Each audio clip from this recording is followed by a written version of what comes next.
Welcome to another exhilarating episode of Jason's Shop. Okay, today we're going to start focusing on some of the accessory tools or add-on module tools to the Shopsmith Mark V. Now, the Shopsmith Mark V has been around for a long time. It was the evolution of the earlier Shopsmith 10ER, which was, the Shopsmith was optimized for, it was lighter. Basically the 10ER could do just about anything the Shopsmith Mark V did, but the Shopsmith Mark V was way lighter, easier to move, more mobile, and had just general better capabilities and was built better. Anyway, this is one of the rarer tools that you can find on the Shopsmith. This is the Jigsaw. Now, the Jigsaw is, this one here is particularly very well built. This isn't the old style. If you look on eBay and other places where they're selling jigsaws, you might see a more modernized style.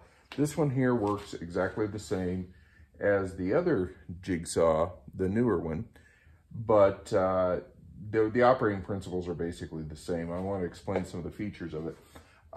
This knob here controls the height of this top piece here. I'm not exactly sure what they called it, but it's this set which controls this piece here, which is really crucial to the operation of the Jigsaw.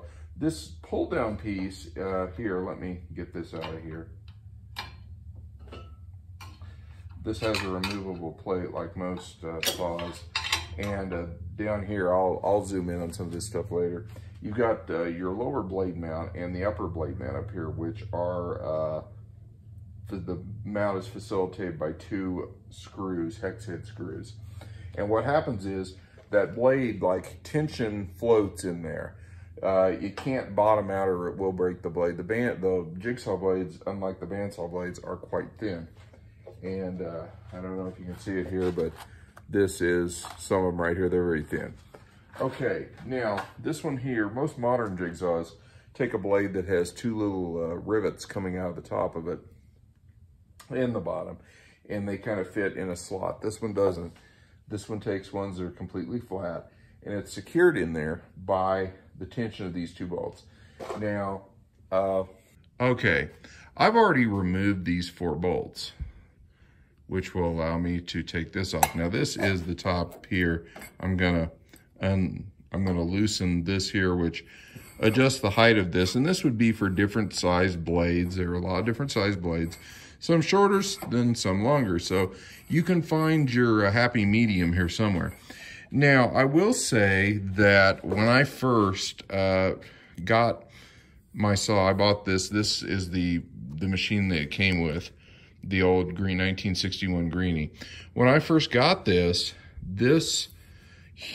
here was tilted to the side a bit, and it would not line up with this to where you could put the blade in there. So if this is the case and you come across one of these, this bolt right here will allow this thing to be moved, you know, either counterclockwise or clockwise. It will fix the problem.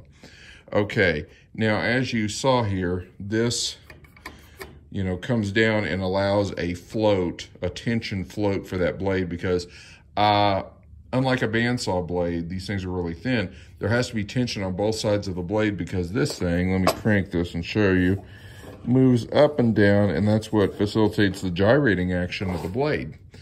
Okay, and over here you can see it hooks up with a coupler. This is a heavy duty coupler, and it hooks onto the top power transfer node of the Shopsmith. This, of course, is right in line with the quill.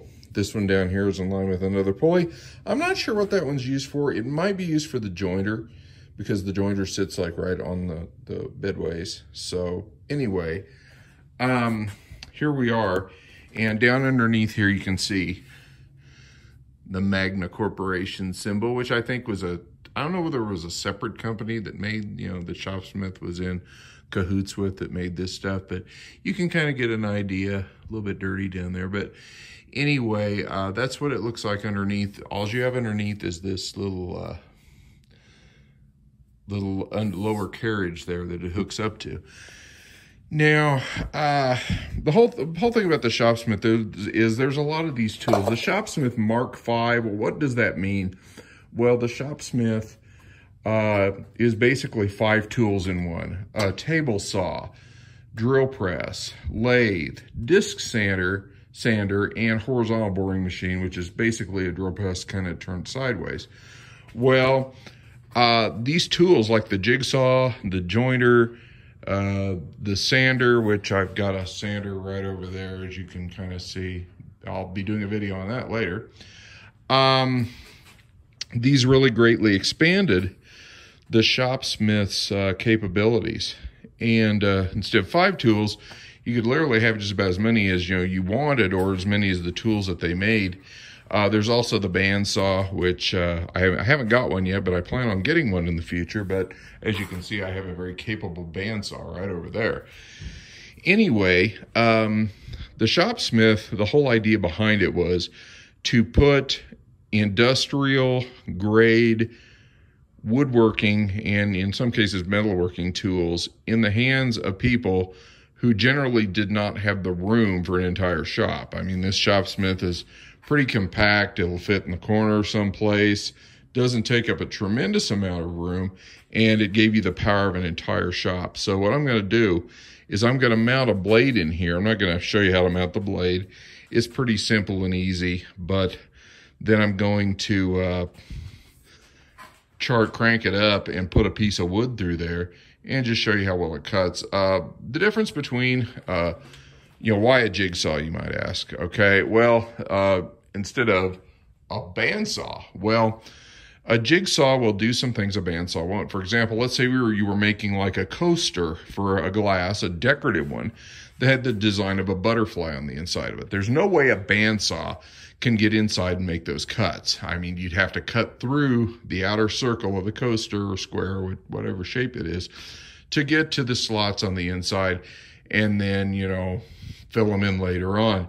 The bandsaw blade is closed. The jigsaw blade, with a jigsaw blade, which attaches right here, it's just straight up and down. It has a start and a finish. The bandsaw blade has no start and finish. It is all just a big loop.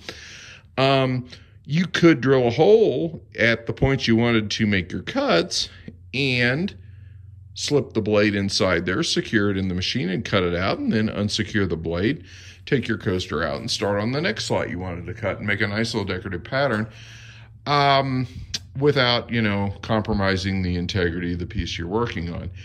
Now, also, the advantages of having a jigsaw is that sometimes your tools break down. If the bandsaw breaks down and you need to make a cut, a non-linear cut, the jigsaw could probably in most cases do it, depending on the thickness of the wood that you're working on. Again, the jigsaw blades are quite thin. Basically, a jigsaw is just a power version of this here, which is kind of a coping saw. And this here has got a round blade that has serrations in it. And the advantage of that is also the advantage of the jigsaw. It will make extremely tight cuts that a bandsaw won't. So it's a good piece of equipment to have. Is it justifiable to go out and buy one? Only you can answer that. This one came with the machine. I'm going to put this thing back together, put a blade in, and then I'm going to show you how it works and how it operates. And also, if you'll zoom in here, you can see there's a couple of interesting features here. You can see that there's a hose back here. This is an air hose. This has a pneumatic powered air blower on it, which blows the dust off of the piece you're working on, which is kind of nice. Not all jigsaws that I've seen have that. Also, here's your piece hold down clamp where you can adjust it to the height of the piece you're working on if you so choose. So let's get this thing back together and get going.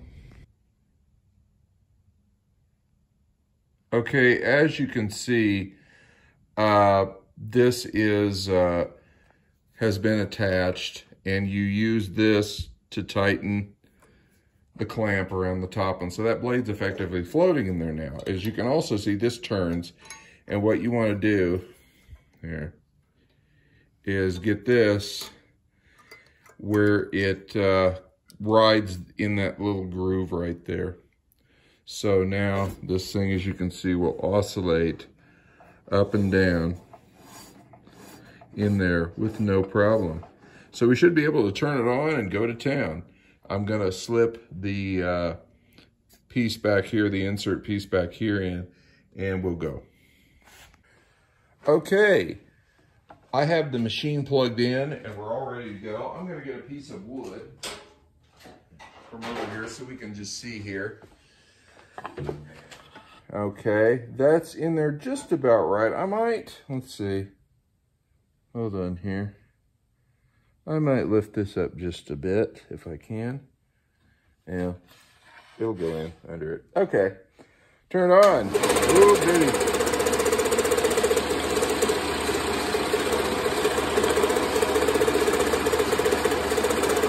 Now you don't want to put a lot of pressure on this blade, but it's cutting very nicely, and I'm just making kind of a serpentine cut in it. We'll finish our cut off here. All right. Okay, as you can see, take a look at that cut. Very nice, very clean. Okay, that's the advantage of a jigsaw over a bandsaw. It makes extremely clean cuts. If we were working on a project, this would be really ready to go. So that's the jigsaw. One thing I'd also like to point out, this thing was good to go. I didn't have to grease anything. I did not have to, other than just some adjustments to get the blade to sit in there well, I didn't really have to do a whole lot to it. So, and it just sits right in the base, hooks right up to this thing, and you're ready to go. Good piece of machinery. Shopsmith Magna Jigsaw.